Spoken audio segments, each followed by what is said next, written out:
the explosion took place really on Tuesday. It's an unforgettable day, Tuesday at 6 p.m., 7 p.m. There is this white building which hides the very place of the explosion. And you cannot imagine the magnitude. It was like an earthquake. It wasn't an explosion. We've lived years of war in this country, but there was nothing like what happened on August 4. The school itself has been hit. As you may see, there is no windows, no doors, nothing, almost nothing. And in seconds, our buildings were transformed into something like a war zone.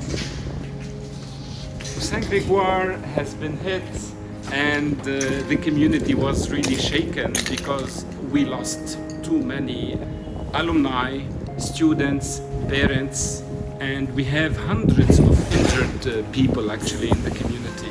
So as you see, this black building became the symbol of Beirut explosion. We have the youngest students of the school was killed here, 3 years and a half.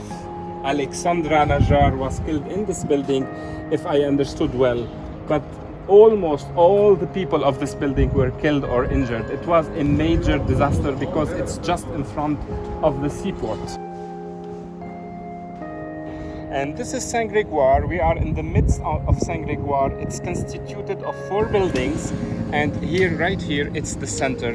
And as you may see, there is no windows, no doors, and we are trying to rebuild everything, and we will build it again, and it will be even better.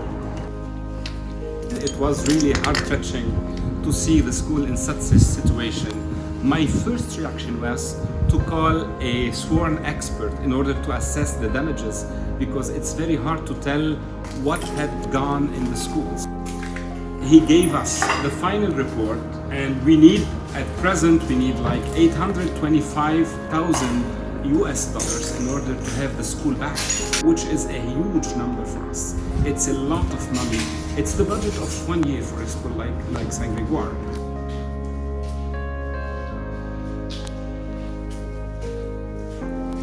This building is the most damaged because it's the closest to the seaport, as you may see, and it's the building which will cost, according to the sworn expert, the most. We have to pay like $450,000 in order to rebuild it. We didn't wait. We have started already to work.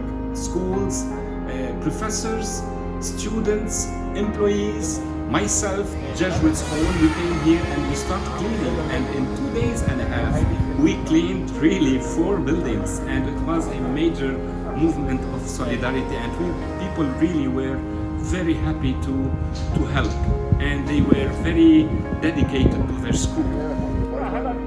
People were telling me that we are crazy because we have started to rebuild Saint Grégoire really almost the day following the blast, and you know that it comes from our deep belief in education, in the Lebanese education. It's a great model despite everything. This is, I believe, the only product that at present we can offer to the world. When you see how Lebanese are successful, you understand what was the role of education in their life, and we have to continue, and we should not back down because it's our mission, it's our belief, and this is our tradition. Don't forget that we've been in education since 1540 and in this country since 1850. So it's a long history of education, and we will continue to promote education in this country.